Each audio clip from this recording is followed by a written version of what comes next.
إن الحمد لله نحمده ونستعينه ونستغفره ونعوذ بالله من شرور أنفسنا ومن سيئات أعمالنا.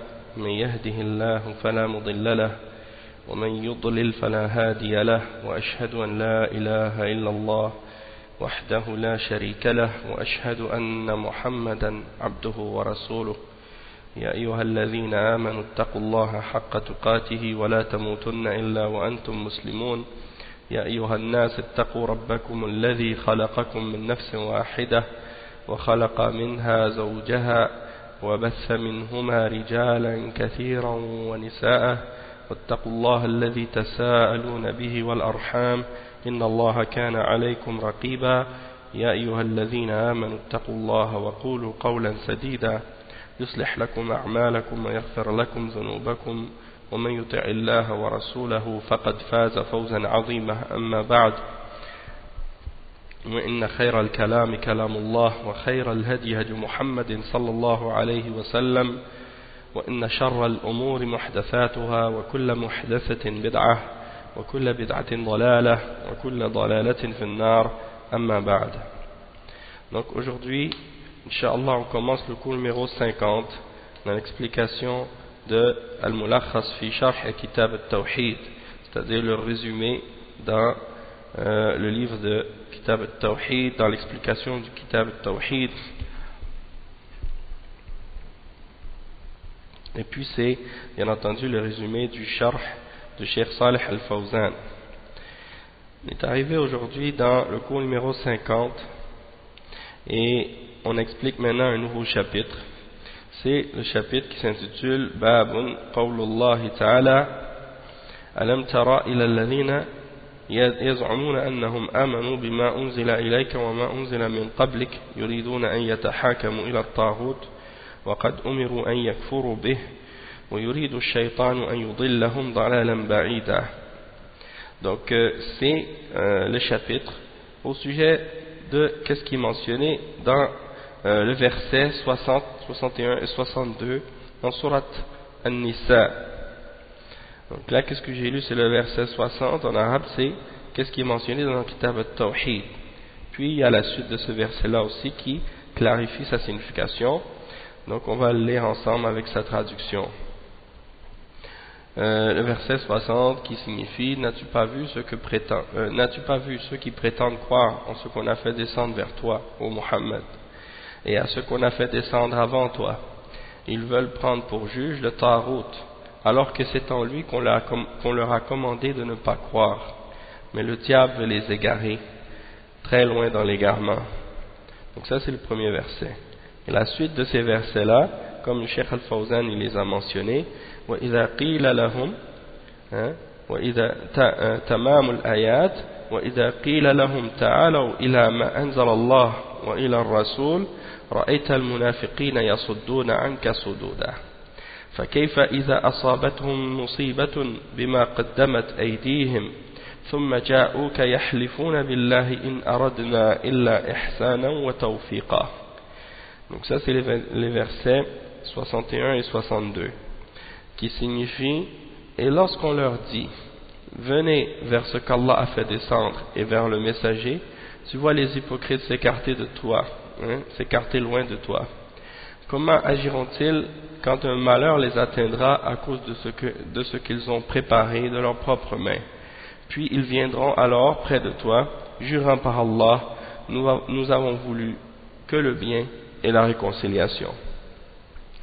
Donc le cheikh, après avoir mentionné ce verset, donc il explique: مناسبة هذا الباب لكتاب التوحيد. نبه المؤلف رحمه الله بهذا الباب على ما تضمنه التوحيد واستلزمه من تحكيم الرسول صلى الله عليه وسلم في موارد النزاع، إذ هذا من مقتضى الشهادتين. فمن تلفظ بالشهادتين ثم عدل إلى تحكيم غير الرسول فقد كذب في شهادته. Donc, le cheikh il dit l'occasion pour laquelle on mentionne ce chapitre dans Kitab al-Tawhid. Pour quelle raison on mentionne ce chapitre dans Kitab al-Tawhid? C'est quoi le lien de qu'est-ce qui est mentionné dans ce chapitre avec le tawhid et le livre du tawhid. Donc le cheikh explique que l'auteur, le cheikh Muhammad ibn Abdul Wahhab rahimahullah, il a voulu clarifier par ce chapitre que le tawhid implique et c'est-à-dire que le tawhid ça implique et ça comprend également le fait de prendre le messager d'Allah sallallahu alayhi wa sallam comme juge et de retourner à lui durant sa vie et de retourner à sa sunna après sa mort sallallahu alayhi wa sallam dans les questions de divergence, et que ça fait partie des choses qui sont impliquées directement par les deux témoignages, c'est-à-dire lorsqu'on prononce Ashhadu an la ilaha illallah wa ashhadu anna Muhammadan Rasulullah. Donc ça, quand on dit cette phrase, ça implique automatiquement qu'on va prendre pour juge le prophète Muhammad sallallahu alayhi wa sallam dans toutes nos divergences et dans tous nos problèmes. Donc le cheikh il explique que si quelqu'un prononce le shahadatain puis que par la suite il se détourne vers un jugement autre que celui du messager sallallahu alayhi wa sallam, alors c'est comme s'il avait menti dans son témoignage, c'est comme s'il avait menti quand il a prononcé le shahada, il ne l'a pas prononcé de façon sincère.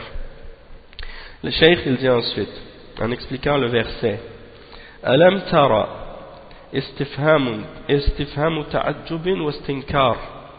Donc Allah subhanahu wa ta'ala dans le verset 60 il commence en disant Alam tara en arabe, c'est-à-dire n'as-tu pas vu, n'as-tu pas vu.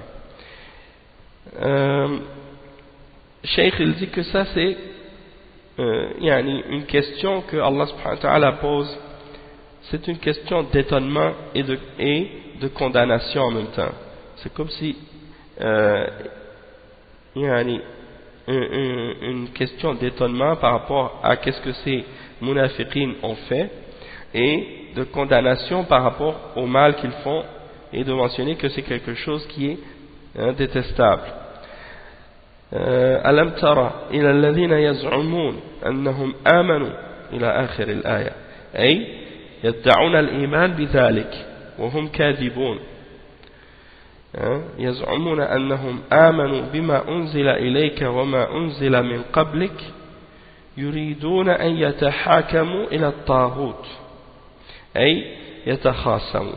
Donc le cheikh il dit, donc il explique la suite du verset, il dit n'as-tu pas vu ceux qui prétendent qu'ils ont cru en Allah, ceux qui prétendent qu'ils ont cru en ce qui a été révélé sur toi et en ce qui a été révélé avant toi, ils veulent prendre pour juge le Taghut.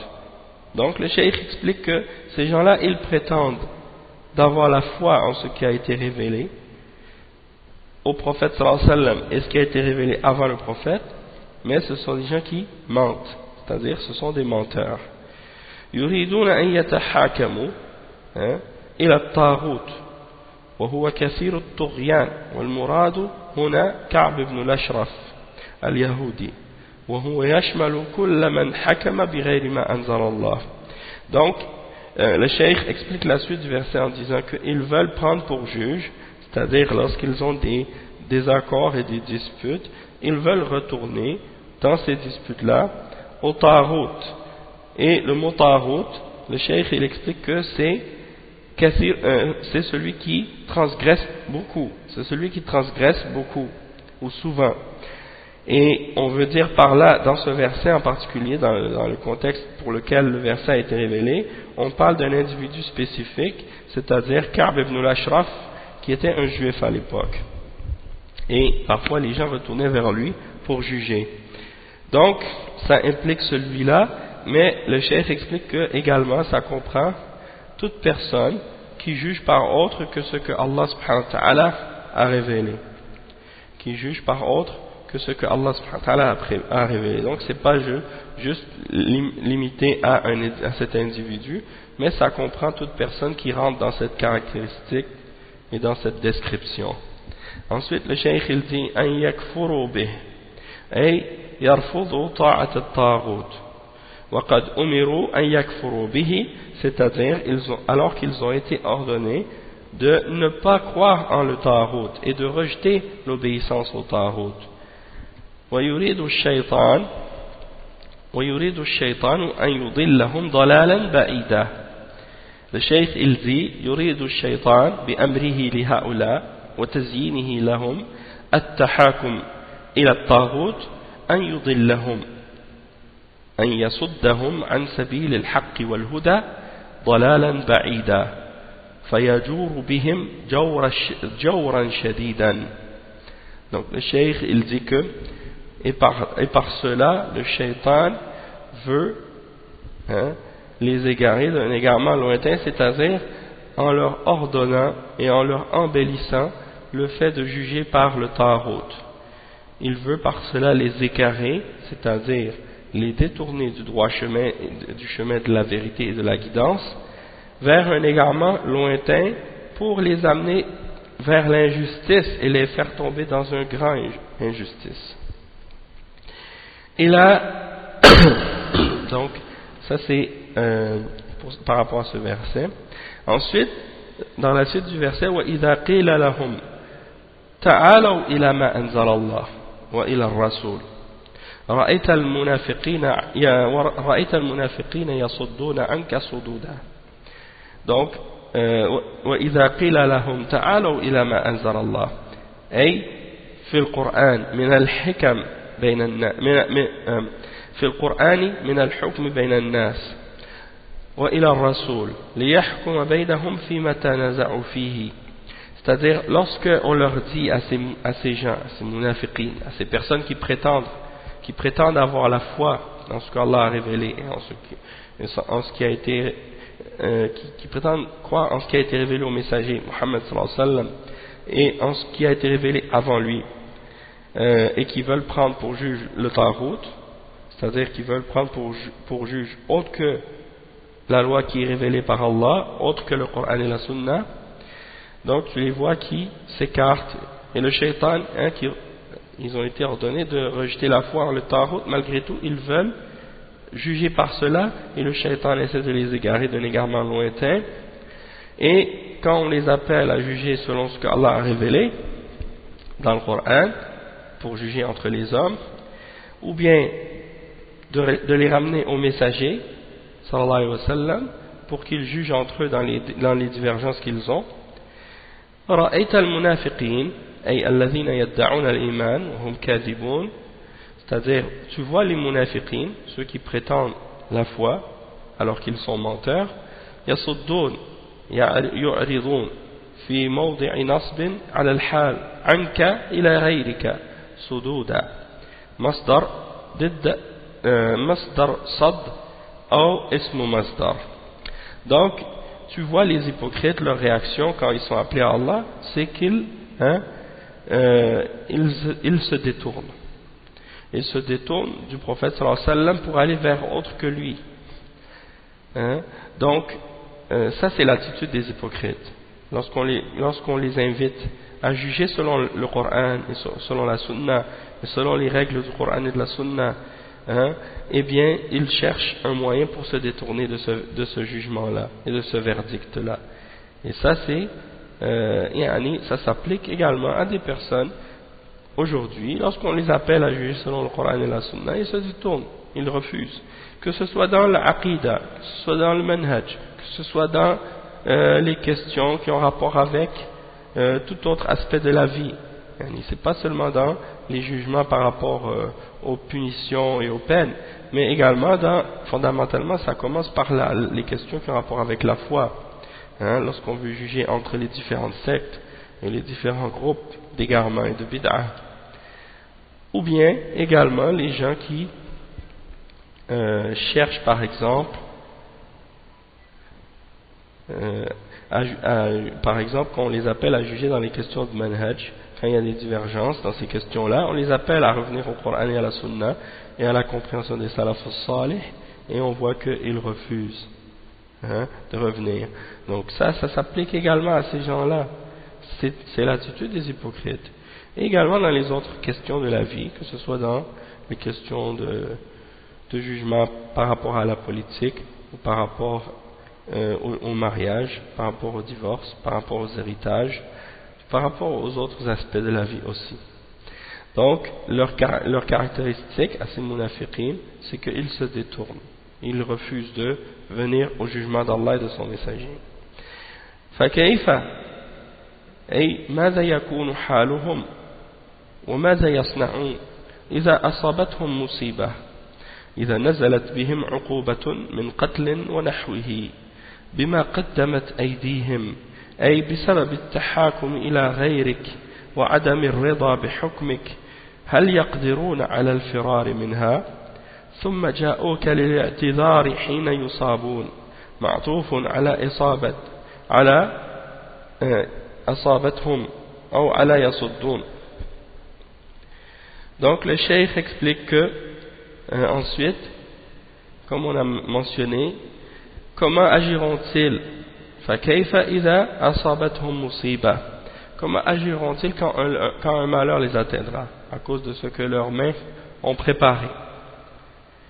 Le cheikh explique quand Allah il dit فكيف, c'est-à-dire qu'est-ce que va être leur état, hein, et qu'est-ce qu'ils vont faire lorsqu'ils vont être frappés d'un malheur qui va tomber sur eux, que ce soit un châtiment ou bien qu'ils soient tués ou autre chose de ce genre, à cause de ce que leurs mains ont préparé, à cause du fait qu'ils ont été jugés vers autre que le prophète Mohammed sallallahu alayhi wa sallam, ou à cause du fait qu'ils ont été satisfaits d'autres que ton jugement, c'est-à-dire d'autres que le jugement du prophète Mohammed sallallahu alayhi wa sallam.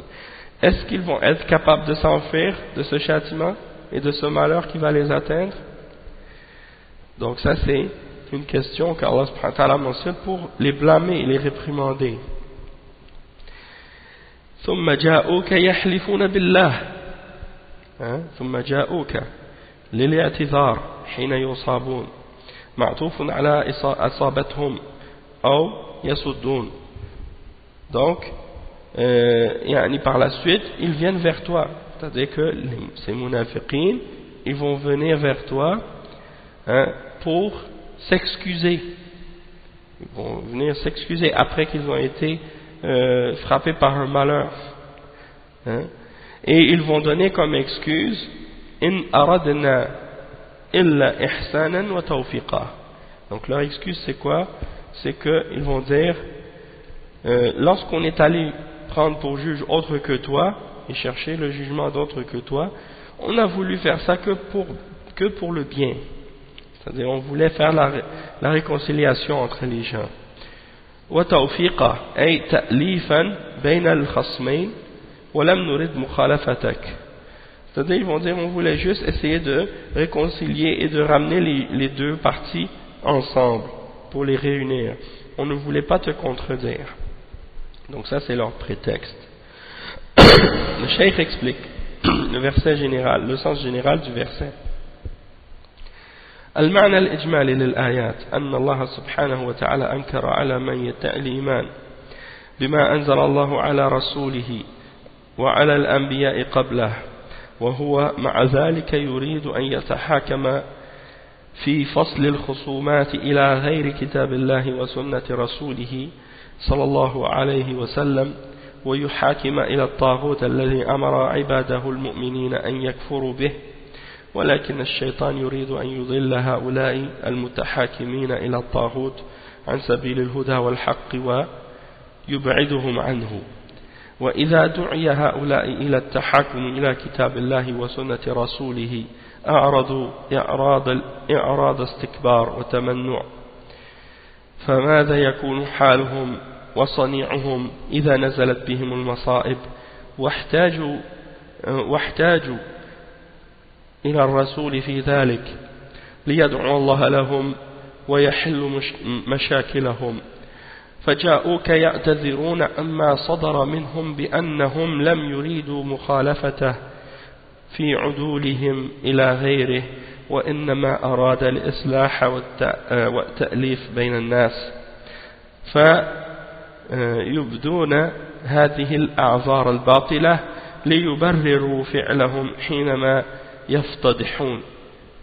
Donc le cheikh explique le sens général du verset, c'est que Allah subhanahu wa ta'ala est en train de dénoncer les gens qui prétendent avoir la foi en ce qui a été révélé sur son messager et sur les prophètes avant lui, alors qu'ils veulent juger par, dans les disputes qu'ils ont entre eux et dans les divergences qu'ils ont, ils veulent juger par autre que le livre d'Allah et autre que la sunna de son messager sallallahu alayhi wa sallam. Ils veulent juger par le Taghut, que Allah nous a ordonné aux croyants de rejeter et de renier. Mais le shaitan cherche par cela à les égarer, à égarer ceux qui cherchent à juger par le Taghut du chemin de la guidance et de la vérité pour les en éloigner. Et lorsqu'on appelle ces gens-là pour juger au livre d'Allah et à la sunna de son messager sallallahu alayhi wa sallam, ils s'en détournent par arrogance et par refus. Alors que sera leur état et qu'est-ce qu'ils vont faire lorsqu'un malheur va tomber sur eux et qu'ils auront besoin du messager d'Allah sallallahu alayhi wa sallam pour qu'il invoque Allah subhanahu wa ta'ala pour eux, pour régler leurs problèmes?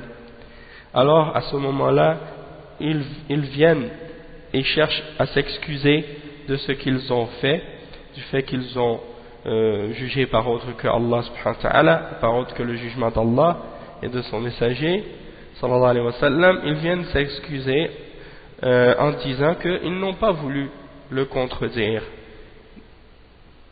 Ils n'ont pas voulu le contredire en se détournant de son jugement vers le jugement de quelqu'un d'autre, mais qu'ils ont uniquement cherché la réforme ou le bien et à réconcilier entre deux personnes ou des choses comme ça. Donc ils montrent cette fausse excuse pour essayer de justifier leur action lorsqu'ils se font démasquer et qu'ils se font prendre. Le cheikh il dit ma yustafadu min al-ayat. Qu'est-ce qu'on peut tirer, qu'est-ce qu'on peut extraire comme point bénéfique de ces versets? أولا وجوب التحاكم إلى كتاب الله وسنة رسوله والرضا بذلك والتسليم له. Donc qu'est-ce qu'on peut tirer premièrement comme point bénéfique de ces versets? C'est que il est obligatoire de juger par le livre d'Allah et la sunna de son messager sallallahu alayhi wa sallam, et d'être satisfait de ce jugement et de s'y soumettre. Et ça, bien entendu, c'est obligatoire que ce soit un jugement en notre faveur ou un jugement qui est contre nous, dans les deux cas. C'est pas seulement quand le jugement est en notre faveur qu'on doit être content, puis que lorsque c'est contre nous, alors là on se fâche. Non, si on est un mu'min, on doit être satisfait du jugement d'Allah, que ce soit pour ou contre nous. Et ça, c'est ça le signe de la foi. Tandis que les munafiqin, ils sont satisfaits seulement lorsque le jugement est en leur faveur. Et s'ils trouvent que le jugement d'Allah subhanahu wa ta'ala vient condamner quelque chose qu'ils ont fait, ou bien montrer qu'ils sont dans le tort, eh bien là, ils se détournent du jugement d'Allah. Ils vont seulement chercher à juger par le jugement d'Allah quand c'est en leur avantage. Et ça, c'est le comportement des munafiqin, comme on a dit. Le point numéro 2, أن من تحاكم إلى غير الشريعة الإسلامية فليس بمؤمن وليس بمصلح وإن ادعى أنه يقصد الإصلاح. Donc le cheikh explique que celui qui cherche comme jugement un jugement autre que celui de la charia de l'islam, alors il n'est pas croyant. Et il dit que lorsqu'il juge par autre que la loi d'Allah, il ne fait pas de bien et il n'est pas en train de faire de la réforme, même s'il prétend que son intention c'est de faire le bien et de réformer les choses. Donc toute personne aujourd'hui qui prétend ou qui appelle les gens à juger par une charia autre que la charia d'Allah, autre que la charia de l'islam, alors c'est pas un croyant, c'est pas un croyant, même s'il prétend vouloir faire le bien. Et combien maintenant on voit de gens, que ce soit dans les pays musulmans ou dans les pays non musulmans, des gens qui parfois pensent qu'en contredisant la loi d'Allah, on va ramener du bien, plus de bien que si on applique la loi d'Allah ou la charia d'Allah. Hein? Et même parmi ceux qui, soi-disant aujourd'hui, se prétendent des islamistes, hein, et qui prétendent vouloir établir la charia d'Allah, et lorsqu'ils prennent le pouvoir, qu'est-ce qu'on constate de leur part? C'est qu'ils ne veulent pas appliquer vraiment la charia d'Allah, et qu'ils se détournent de l'application de la charia d'Allah. Hein? Donc c'est un exemple que ces gens-là, qui montre que ces gens-là, ils veulent seulement le pouvoir et ils ne veulent pas vraiment établir la loi d'Allah, parce qu'ils ont fait croire aux gens, comme certains d'entre eux, j'ai entendu moi-même avec mes oreilles, ils disent, nous on va écouter la volonté du peuple. Nous on va écouter la volonté du peuple. La volonté du peuple, elle est au-dessus de toute autre chose. Donc, ça c'est grave, hein, puisque la volonté d'Allah et la charia d'Allah, c'est ce qui est au-dessus. Et sinon, alors ça veut dire qu'on met la parole des hommes et la volonté des hommes au-dessus de la religion d'Allah. Donc ça, c'est pas la parole d'un mu'min. Hein, ça c'est clair. Et ça, c'est plutôt des notions qui viennent des kuffars avec leur notion de démocratie et d'autres notions semblables, comme la laïcité et des trucs comme ça. Donc le croyant, il doit être satisfait de la religion d'Allah, il doit être satisfait de la charia d'Allah.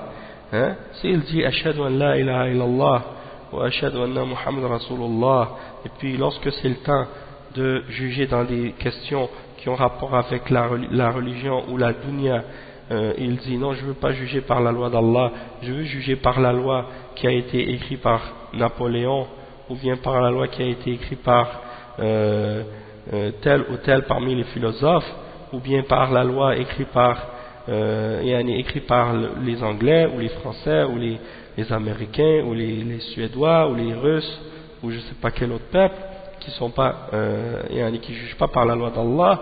Alors ça, c'est pas l'attitude du mu'min. Et cette personne, elle doit remettre en question, hein, sa conviction et sa foi. Comment elle peut se contredire de cette façon? Comment elle peut dire oui, je crois en Allah, je crois en l'islam, je crois en ce qui est dans le Coran, et je crois en ce qui est dans la Sunna, et tout ce qui est dedans c'est la vérité, et il n'y a rien qui est meilleur, et ce qui vient de Dieu c'est qu'est-ce qui est au-dessus de tout. Et lorsque c'est le temps d'appliquer ces paroles-là, eh bien il dit non, mais je ne veux pas appliquer la loi d'Allah ou la charia d'Allah, ça ne convient pas, ou des choses de ce genre. Ça c'est pas l'attitude d'un croyant, hein, parce que ça c'est une contradiction dans la foi de quelqu'un.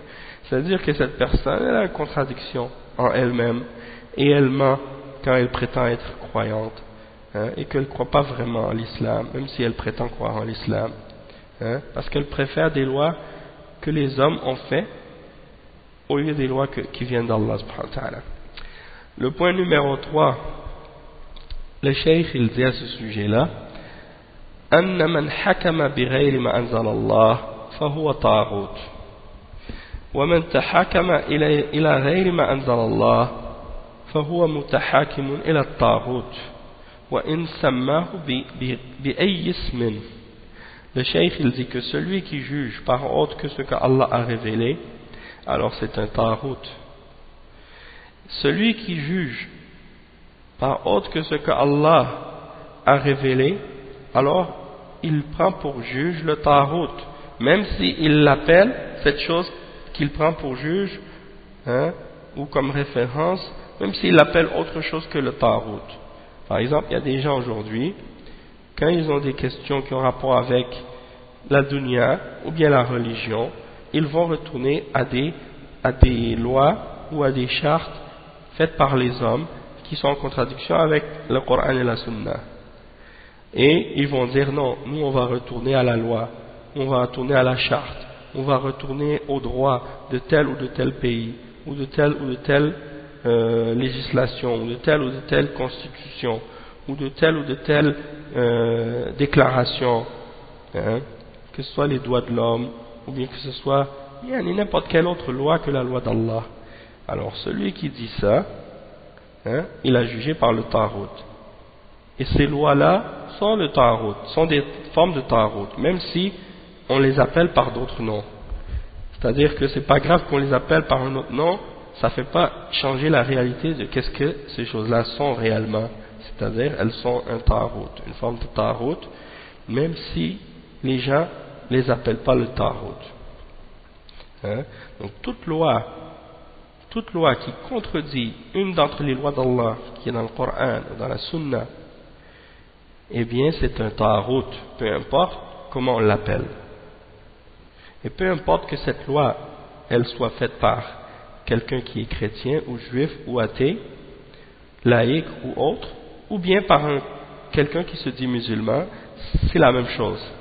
C'est-à-dire, du moment que cette loi contredit le Coran et la Sunna, cette loi, on l'appelle ta'arut. Hein? Et celui qui appelle à juger par autre que ce qu'Allah a révélé, c'est un ta'arut, comme le cheikh explique. Il dit ensuite, comme point numéro 4, wujubul kufri bit ta'arut, c'est-à-dire l'obligation de renier le ta'arut et de ne pas croire en ce ta'arut. C'est-à-dire, on n'a pas le droit de croire en une loi qui contredit le Coran et la Sunna, hein, et de croire en ça. Si quelqu'un croit en qu'est-ce qui contredit le Coran et la Sunna, alors il croit au ta'arut.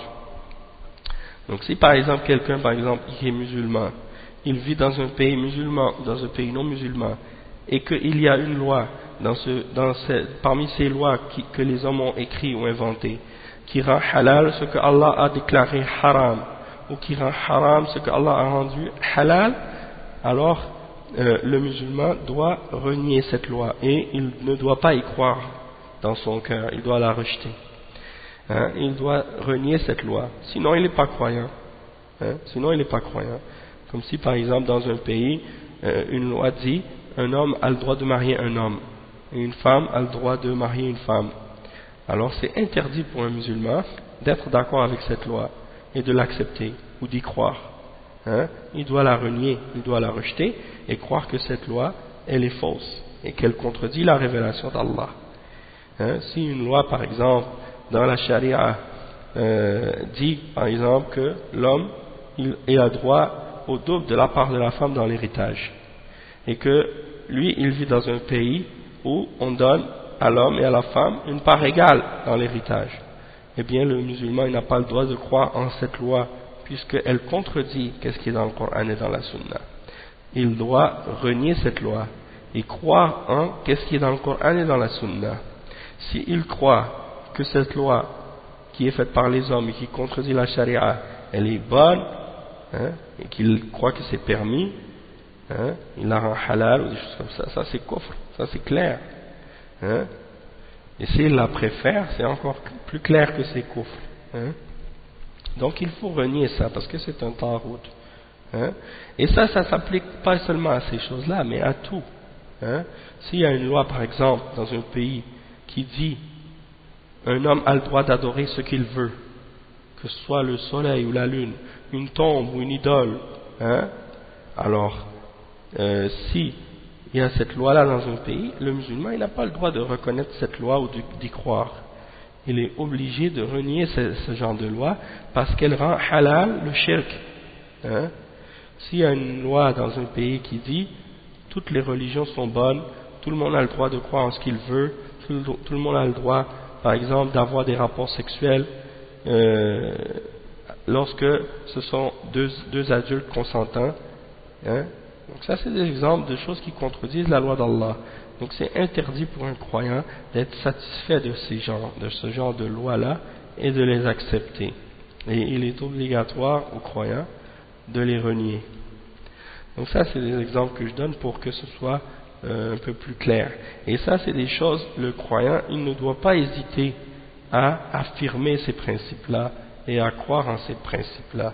Et il ne doit pas se sentir mal à l'aise d'affirmer ces choses-là. Parce que c'est des choses qui ont rapport avec les fondements de l'islam et les bases fondamentales de la croyance islamique.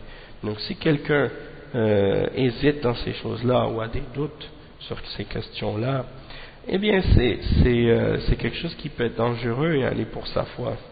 Surtout qu'on sait qu'à notre époque, les koufars sont en train de mener une guerre acharné contre la charia d'Allah et contre les principes de l'islam. Hein? Donc, il faut que le croyant soit ferme dans sa conviction et dans sa croyance. Hein? Et il ne doit pas se laisser secouer par qu'est-ce qui peut arriver, par exemple, par rapport à ces attaques qui sont faites contre l'islam et contre la charia. Et de la même façon que, en même temps qu'on affirme qu'on doit juger selon la charia et qu'on doit appliquer la charia d'Allah dans les pays musulmans et que les dirigeants ont cette responsabilité-là, ça ne veut pas dire qu'on accepte que ce soit les actes de terrorisme ou les actes de violence ou les meurtres qui sont faits par certains individus. Hein? Il n'y a pas de lien entre les deux. Il n'y a aucun lien entre les deux. C'est-à-dire le fait qu'on affirme la charia et qu'on croit en la charia et qu'en même temps on renie les actes de terrorisme et les actes de violence que certains individus parmi les khawarij et les sectes d'égarement sont en train de commettre. Nous on rejette ces choses-là. Il n'y a pas de lien entre le fait de croire en la charia et le fait de faire des actes de terrorisme. Ça c'est deux choses qui sont opposées. En fait, celui qui croit en la charia et qui l'applique, il va rejeter le terrorisme. Et celui qui croit en la charia d'Allah et qui veut l'appliquer, il va renier tous ces actes de violence qui sont faits au nom de la charia parce qu'elles contredisent même la charia. Et en même temps, j'en profite pour mentionner par rapport à ce qui a été mentionné dans plusieurs médias, que ce soit les journaux, les magazines et les télévisions aussi, qu'est-ce que certains journalistes ont mentionné dernièrement à cause de l'affaire qui s'est passée à Toulouse en France, qui ont accusé certains par rapport au fait qu'ils accusent la da'wa salafiyya ou les salafistes d'être reliés avec qu'est-ce qui s'est passé dans ces événements-là, ou qu'est-ce que le jeune tueur a fait, de l'associer au salafisme, ou bien d'associer le salafisme à ceux qui font des actes semblables.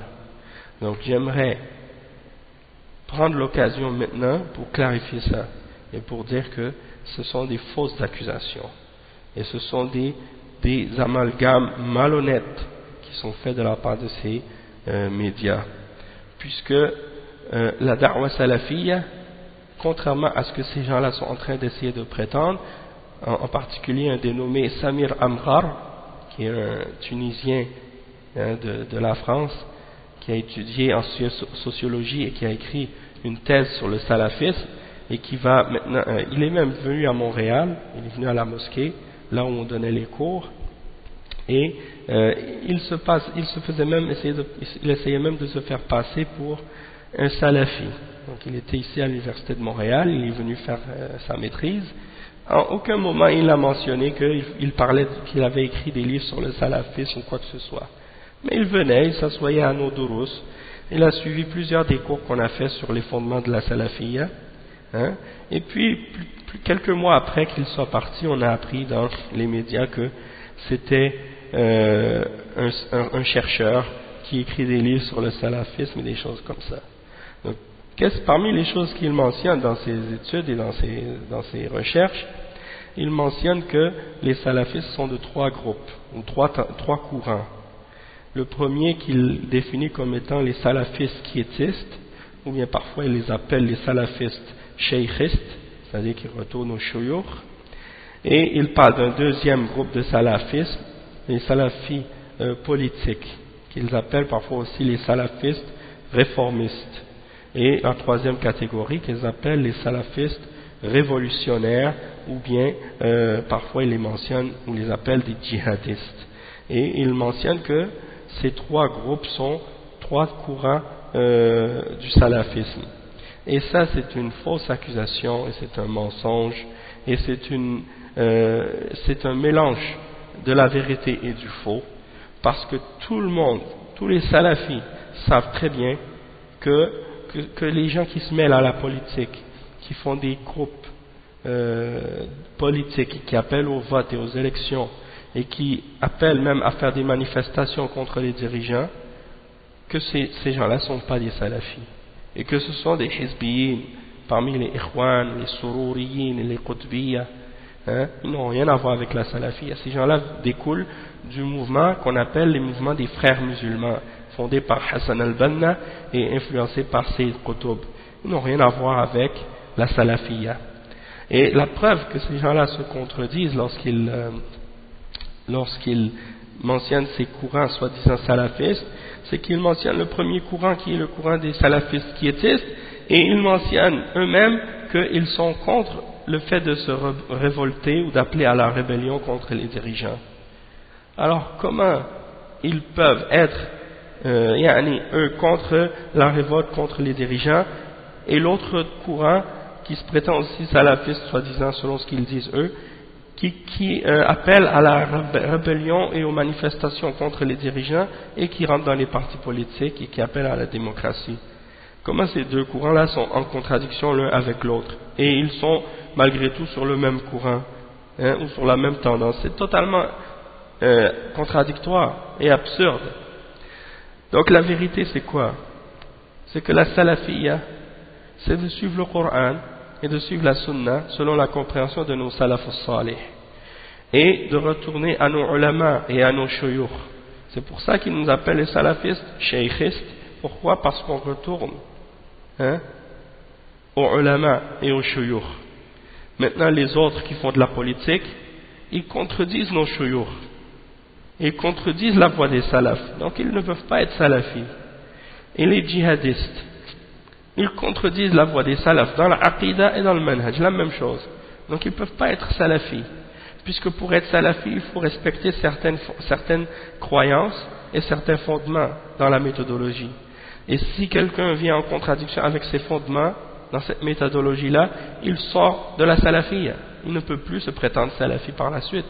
Et s'il le fait, ou s'il cherche à le faire, eh bien, il se contredit lui-même. Et il a prouvé par lui-même, par ses paroles et par ses actions, qu'il n'est pas salafi.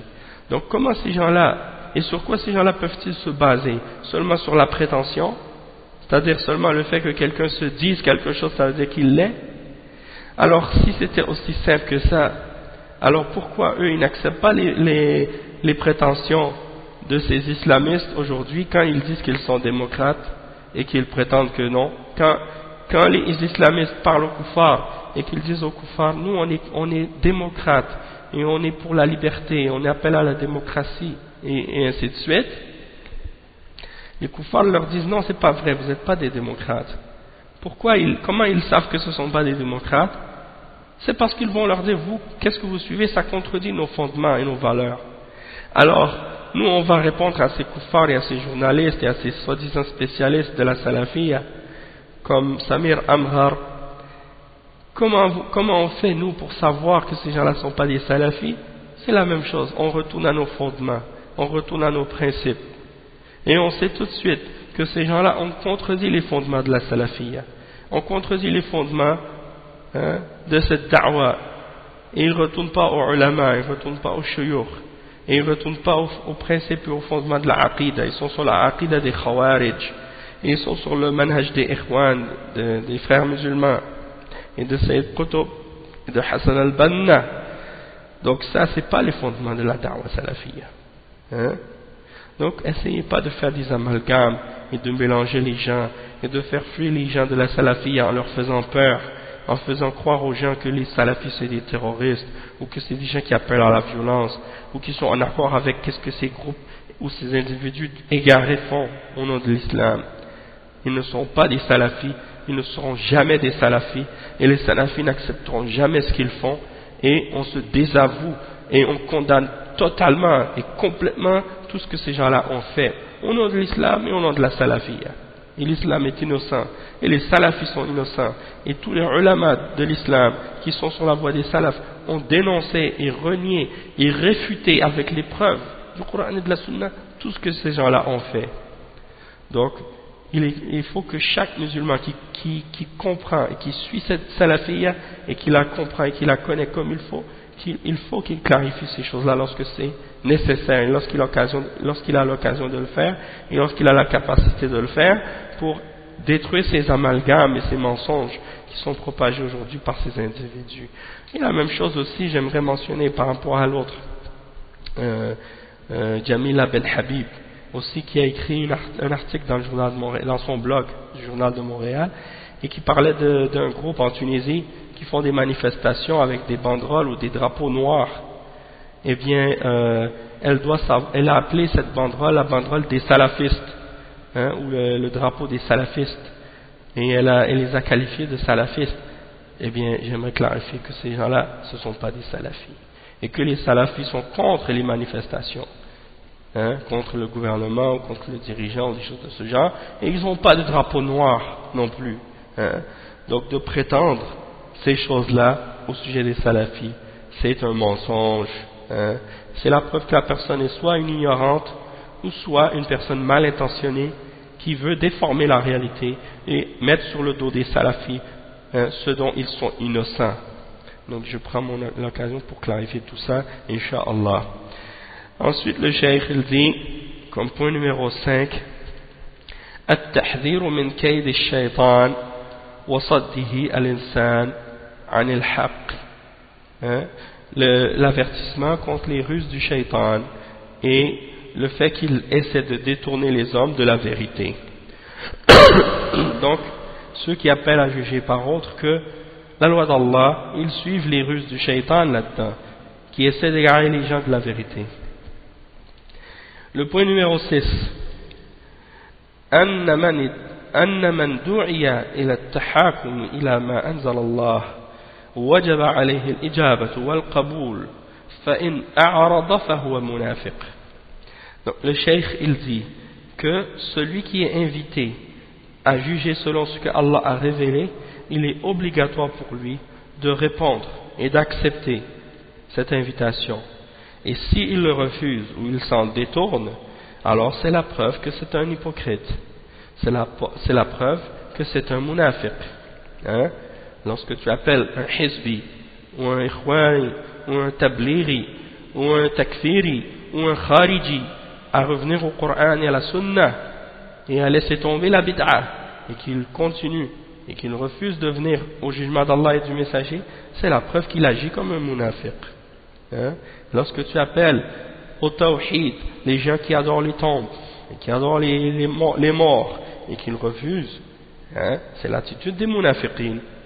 Si tu appelles quelqu'un à juger à juger selon le livre d'Allah et la sunna du messager, sallallahu alayhi wa sallam, dans des affaires familiales, dans des affaires conjugales, dans des affaires qui ont rapport avec l'héritage, qui ont rapport avec n'importe quelle autre loi dans la vie, eh bien, il agit comme un munafiq. Le cheikh, il dit comme point numéro 7, أن دعوى قصد الإصلاح ليست بعذر في الحكم بغير ما أنزل الله. Le cheikh, il explique comme point numéro 7 que celui qui prétend vouloir le bien, ça c'est pas une excuse valable dans le fait de juger par autre que ce que Allah a révélé. C'est pas une excuse valable de sa part. Donc ça c'est par rapport à ce qui est mentionné dans les versets 60, 61 et 62 dans cette sourate. Bien entendu, il y a d'autres explications et d'autres détails qu'on va mentionner dans la suite du chapitre, Inch'Allah, comme le verset 11 dans Surat al-Baqarah. Le cheikh il mentionne, le cheikh Mohammed ibn Abdul Wahhab, il mentionne ce verset dans ce chapitre. Il mentionne donc la parole d'Allah, wa qawlihi wa idha qila lahum la tufsidu fil ardi qalu innama nahnu muslihun. C'est-à-dire, qu'est-ce qui signifie? Et lorsqu'on leur dit ne faites pas de désordre sur la terre, ils disent nous ne sommes que des réformateurs. On vient seulement pour réformer, pour ramener le bien, pour corriger les problèmes, amener quelque chose de mieux, faire de la réforme, comme ils se prétendent, comme Tariq Ramadan qui se dit maintenant un salafiste réformateur. On peut lui poser la question très simple, Elle est où ta aqida? La aqida des salaf. Est-ce que c'est la aqida des salaf que tu défends? Hein? On peut très bien comprendre que sa aqida c'est pas la aqida des salaf, puisqu'il défend toutes les bid'ah. La bid'a des Shia, il la défend. La bid'a des Khawarij, il la défend. La bid'a des Soufiyya, il la défend. La bid'a des Mu'tazila, il la défend. Il n'y a pas une bid'a acceptée qu'il la défend. Comment cette personne peut par la suite se prétendre salafiste, hein? Et en plus prétendre qu'il est salafiste réformiste. Allahul Musta'an. Donc salafi là, c'est pas une banderole là, ou une bannière que n'importe qui peut soulever comme ça. Non. Si quelqu'un soulève cette bannière, on a le droit de lui demander les preuves derrière cette parole. C'est pas une parole qui est vide de sens. C'est pas une chose que quelqu'un peut juste dire comme ça avec sa bouche, je suis salafi, et que c'est fini par la suite. Non. Il y a des choses qui viennent avec. Il y a un manhaj qui est relié. Il y a une aqida qui est reliée. Et si la personne, quand on voit ses paroles et ses actions, que c'est en contradiction avec ses principes et ses fondements, on peut clairement et directement mentionner à cette personne, tu n'es pas salafi, tu n'es pas sur la sunna, tu défends la bid'a et tu t'allies avec les gens de bid'a, alors tu n'es pas un salafi, tu es un mubtadi'. Hein? C'est ça la réalité. C'est pas juste de dire je veux faire la réforme. Hein? Donc le cheikh explique ce verset. Il dit وَإِذَا قِيلَ لَهُمْ,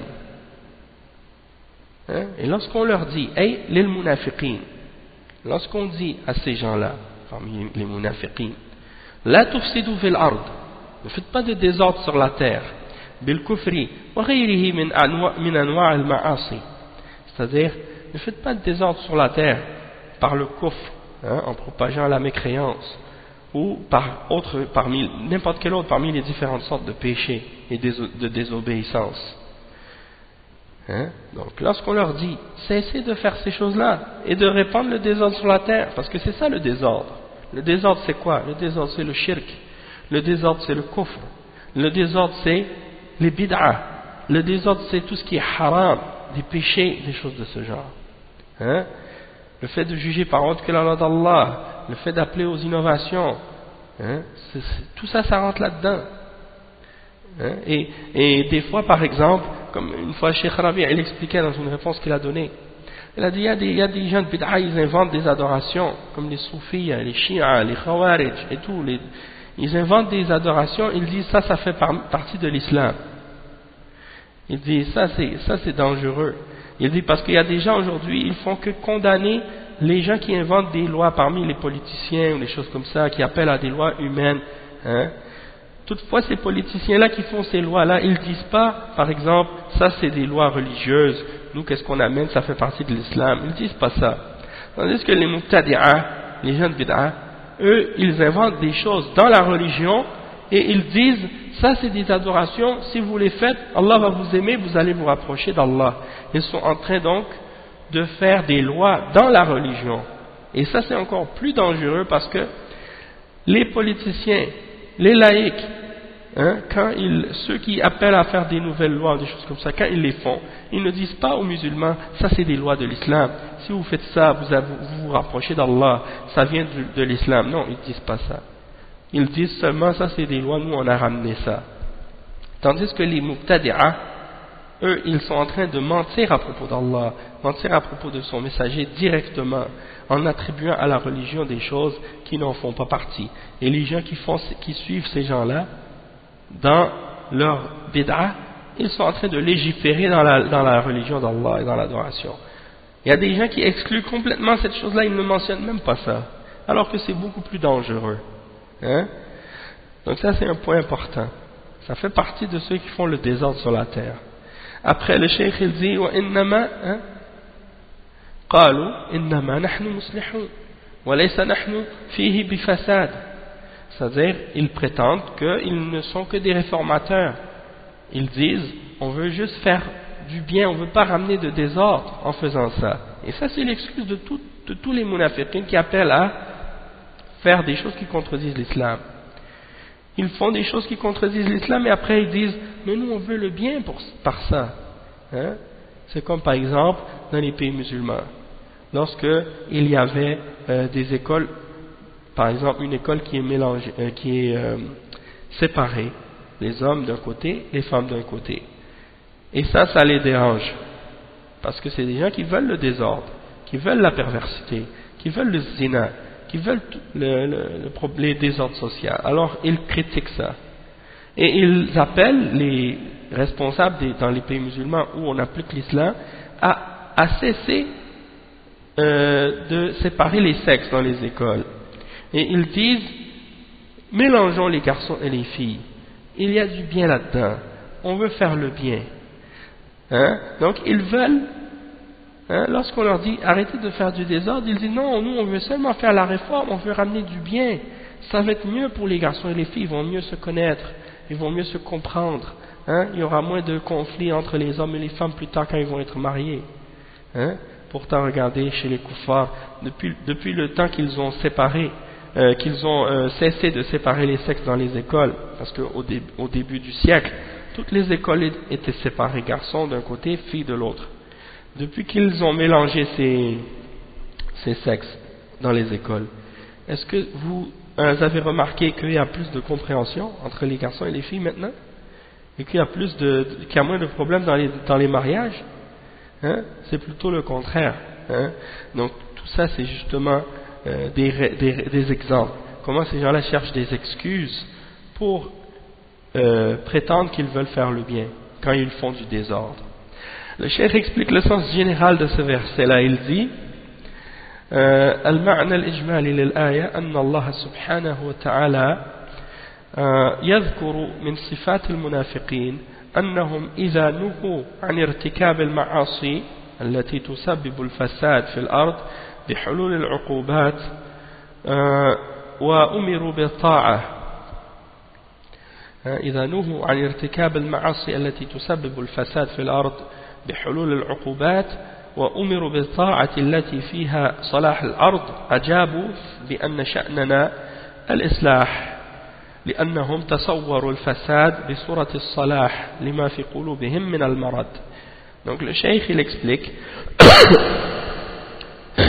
que Allah subhanahu wa ta'ala il mentionne les caractéristiques des hypocrites et parmi leurs caractéristiques il y a le fait que lorsque on leur interdit de faire certains péchés qui vont causer du désordre sur la terre et qui vont faire tomber des châtiments sur les hommes et sur la terre et qu'ils sont ordonnés d'obéir et que parce que l'obéissance c'est ce qui va ramener la réforme et le bien sur la terre, ils répondent en disant qu'ils veulent uniquement faire du bien et qu'ils veulent faire de la réforme et ramener du bien. Pourquoi? Parce que pour eux la conception qu'ils ont c'est que le désordre c'est ça le bienfait, c'est ça la réforme, parce qu'ils ont une maladie dans leur cœur. Donc pour eux le désordre c'est la réforme et pour eux la réforme c'est le désordre. Donc ils ont une conception qui est corrompue à cause de la maladie qu'ils ont dans le cœur. Ils voient le bien comme étant mal et ils voient le mal comme étant bien. Et il dit munasabatul ayati lil bab anna man da'a ila at-tahakum ila ghayri ma anzala Allah aw da'a ila al-ma'asi faqad ata bi a'zam al-fasad fi al-ard. Donc le cheikh il dit que l'occasion de ce verset dans ce chapitre, pourquoi on le mentionne dans ce chapitre, ce verset, c'est parce que celui qui appelle à juger par autre que la loi d'Allah ou qui appelle à faire des péchés, alors il a commis une des plus grandes formes de désordre sur la terre. Donc ça c'est la réponse à ceux aujourd'hui qui disent il faut délaisser la charia, il faut ramener des nouvelles lois faites par les hommes, parce que ça c'est plus propice, c'est mieux pour les hommes, c'est mieux adapté à notre époque ou des choses de ce genre. Ils prétendent vouloir faire le bien alors qu'en réalité qu'est-ce qu'ils ramènent? C'est le désordre. Et qu'est-ce qui crée la corruption sur la terre? Et c'est ce qu'on constate. Et c'est ce que les gens constatent. Tout le monde, que ce soit des croyants ou des non-croyants, ils sont obligés de constater qu'il y a du désordre actuellement sur la terre.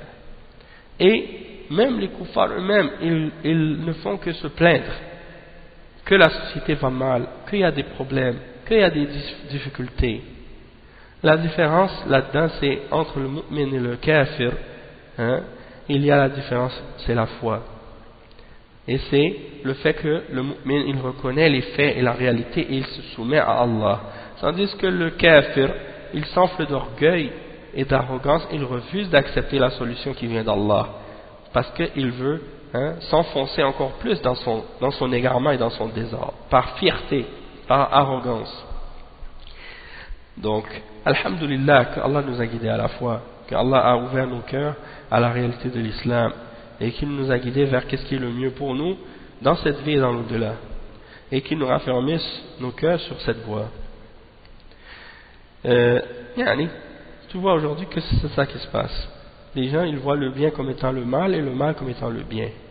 Et qu'est-ce qui m'a un exemple de ça, c'est dernièrement les kuffars par exemple, qui critiquent le fait que les musulmans égorgent les bêtes ou les animaux pour les manger, et qu'ils les égorgent au nom d'Allah, et qu'ils ne font pas, et qu'on appelle à ne pas électrocuter les animaux. Alors ils disent que nous on n'a pas de miséricorde envers les animaux, puis que qu'est-ce qu'on fait, c'est cruel envers les animaux. Et moi je me demande, est-ce que ces gens-là ils ont réfléchi?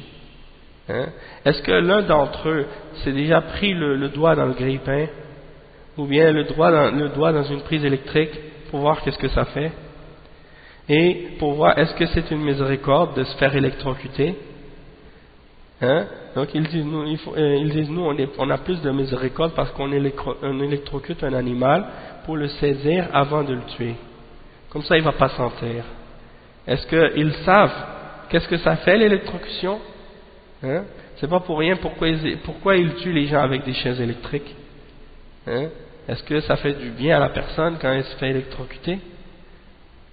Est-ce que ça c'est de la miséricorde?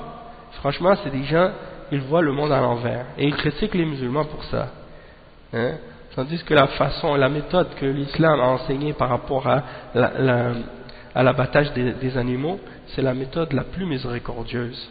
C'est celle qui ne procure aucune douleur à l'animal, puisque la lame est bien aiguisée et qu'on coupe les veines jugulaires qui font sortir tout le sang qui abreuve le cerveau, qui fait que l'animal elle perd connaissance avant même de savoir qu'elle est morte. Donc elle ne ressent pas de douleur, il n'y a pas de cruauté là-dedans. Mais bien entendu, ces gens-là, ils sont aveuglés par leur arrogance et leur fierté.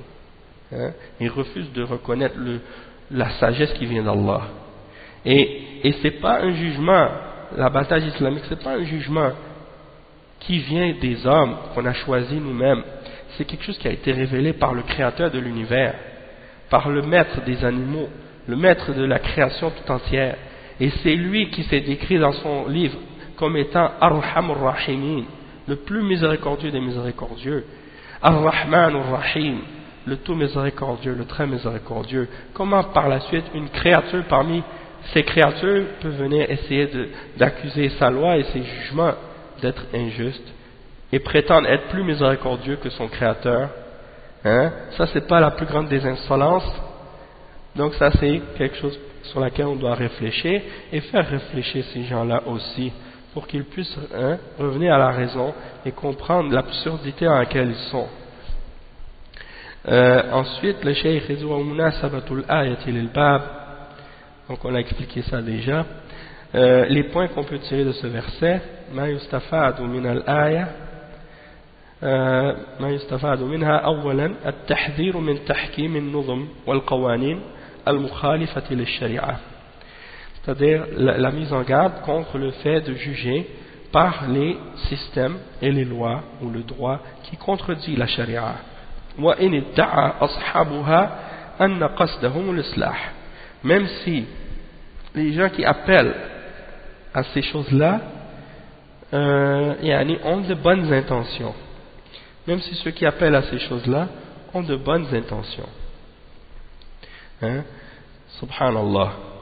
Il y a plein de problèmes dans les sociétés qui se produisent dans les pays musulmans parce que parfois certaines lois de l'islam n'ont pas été appliquées.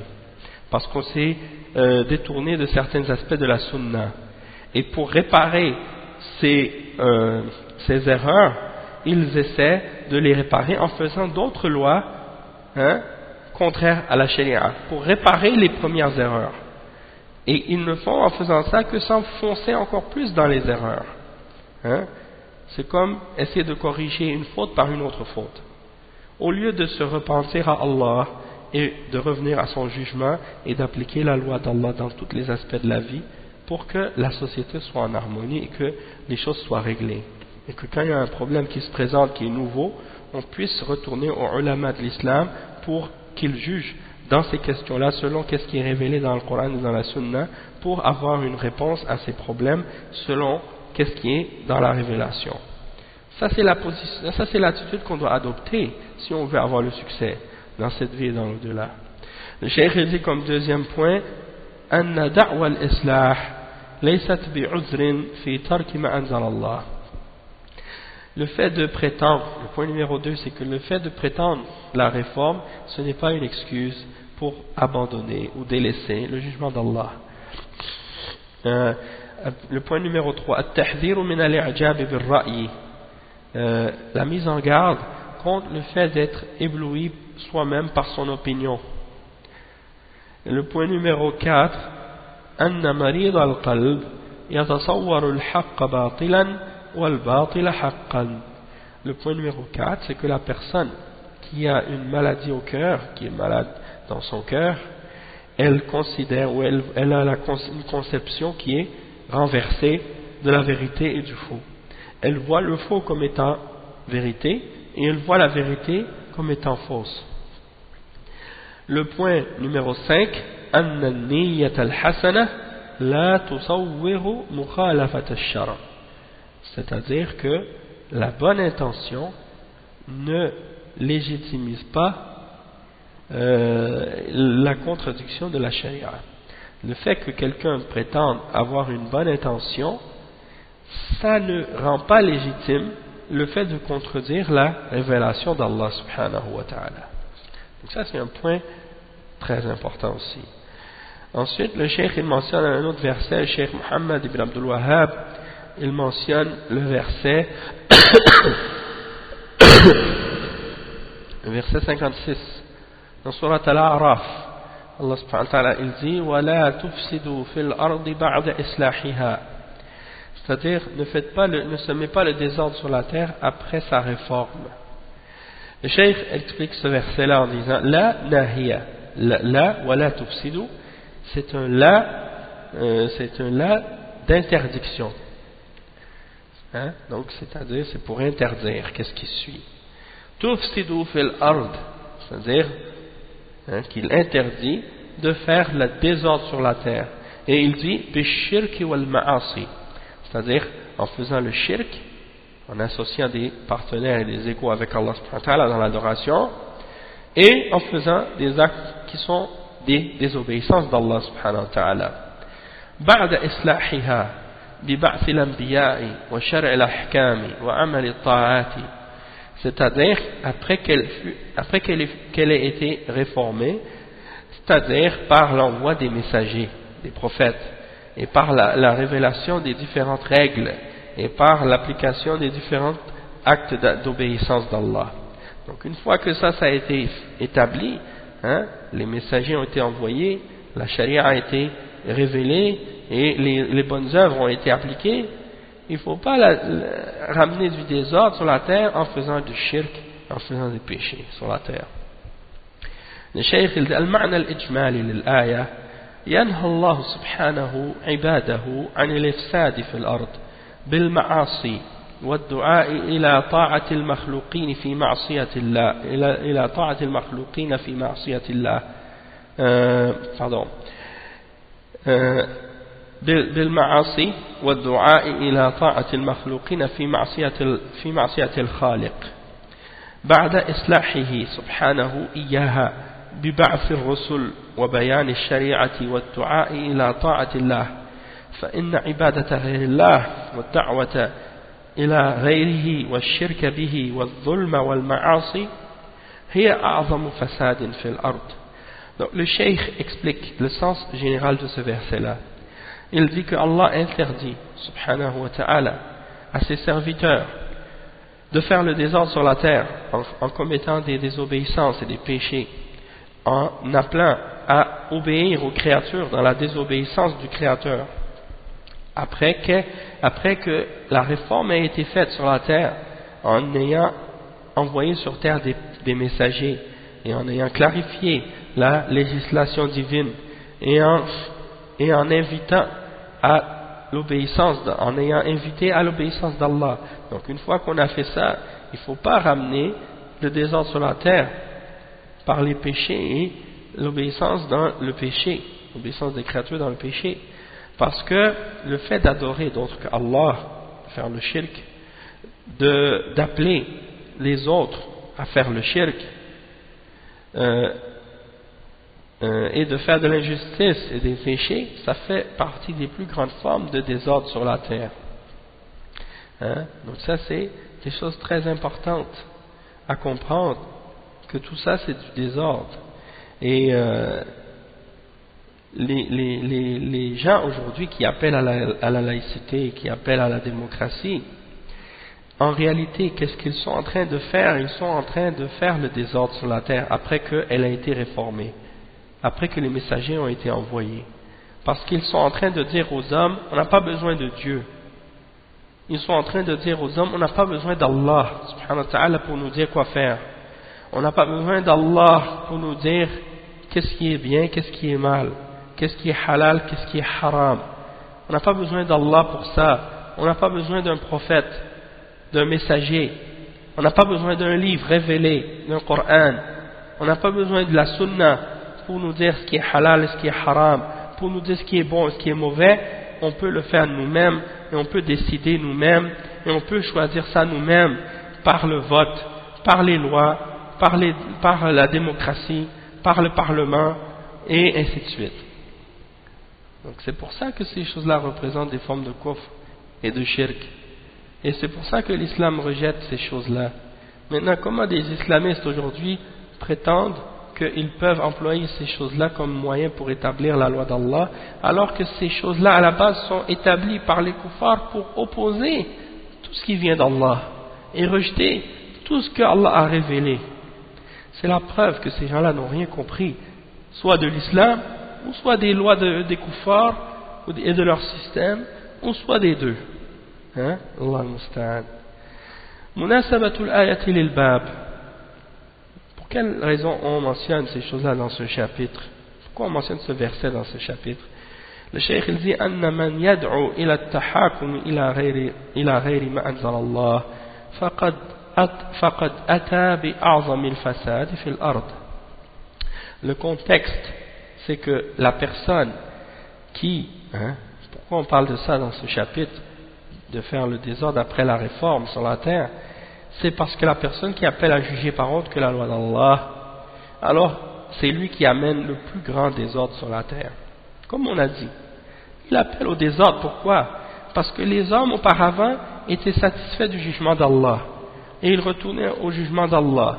Et quand ils voulaient savoir une loi ou quelque chose, ils retournent au Coran et ils retournent à la Sunna. Et tout le monde est satisfait de ça parce qu'on est des mu'minines, parce qu'on est croyants. On sait que telle chose c'est halal, on le fait. On sait que telle chose est wajib, on le fait. On sait que telle chose est haram, on s'en écarte. On sait que telle chose est mauvaise, on ne le fait pas, parce que Allah l'a dit, parce que le messager sallallahu alayhi wa sallam l'a dit.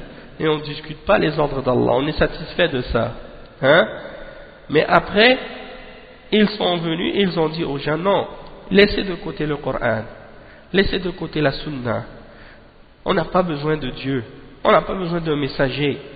Wal'iyadu billah. On peut le faire toute seule. On peut choisir ce qui est bon et ce qui est mauvais par nous-mêmes, sans Dieu, sans Coran, sans hadith, même s'ils ne vont pas le dire ouvertement de cette façon, même s'ils ne vont pas l'admettre parfois. Ils ne vont pas dire ça de cette façon-là, ils vont chercher un autre moyen pour le dire indirectement. Mais la réalité de ce qu'ils font, c'est ça. C'est de faire en sorte que les gens s'écartent de la foi en Allah et cessent de retourner à Allah et à son messager comme juge.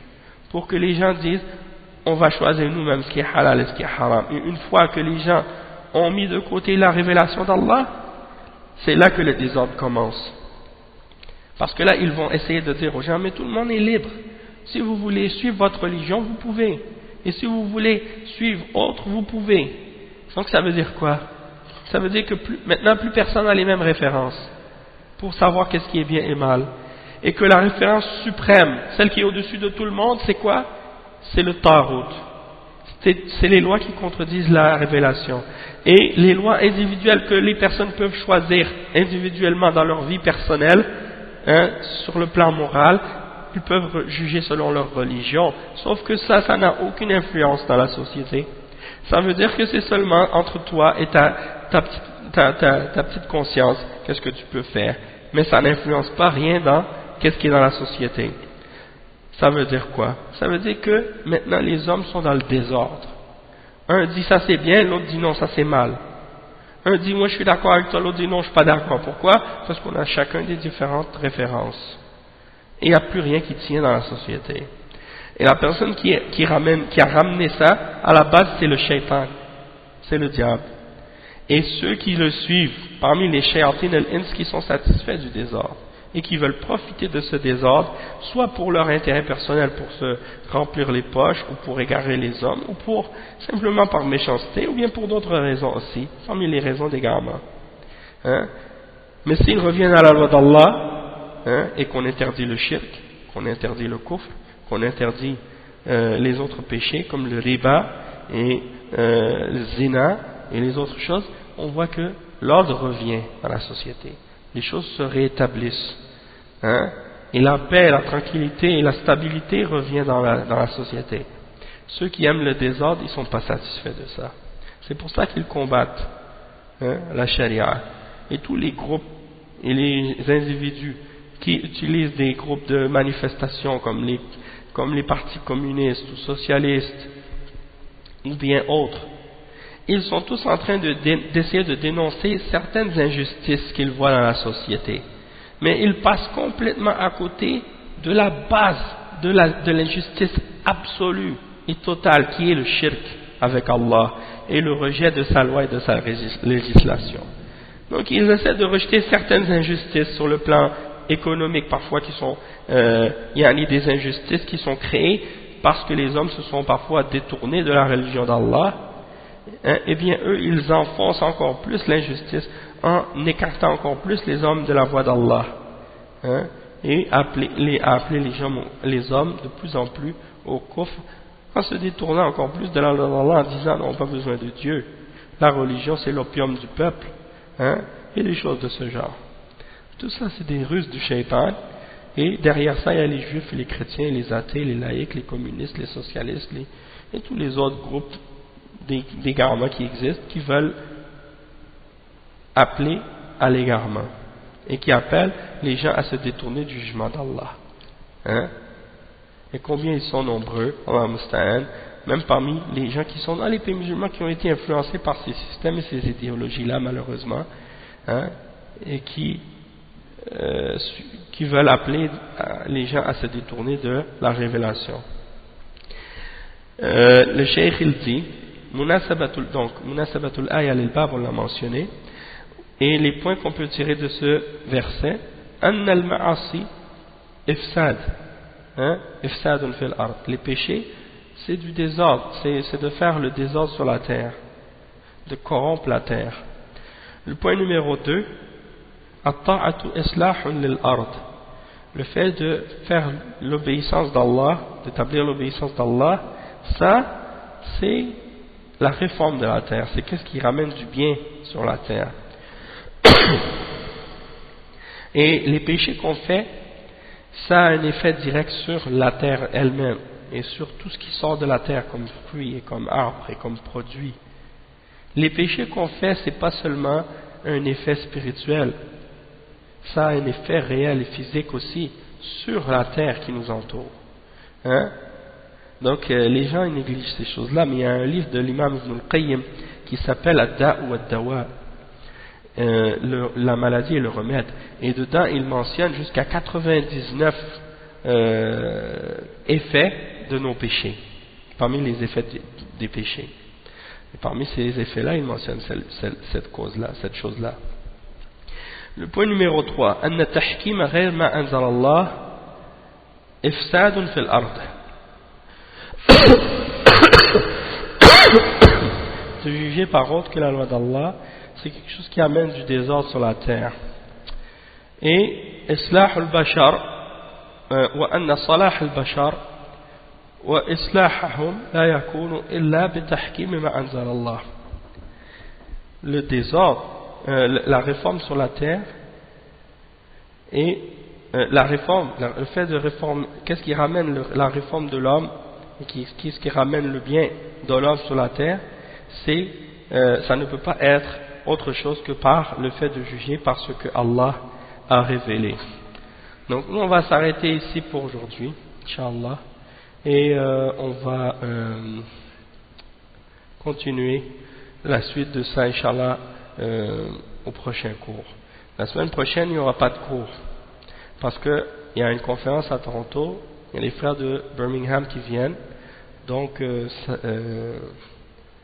moi, Inch'Allah, je vais partir à Toronto là-bas, Inch'Allah, bi'idhnillah, donc je ne pourrai pas faire le cours. Toutefois, la semaine d'après, on va reprendre. Puis le cours d'hier, qui n'a pas été fait hier, il va être remis. Inch'Allah, on va le faire demain, bi'idhnillah. Ok? Subhanakallah wa bihamdika ashhadu an la ilaha illa ant astaghfiruka wa atubu ilayk. Barakallahu fikum wa jazakumullahu khairan. Wassalamu alaykum wa rahmatullahi wa barakatuh.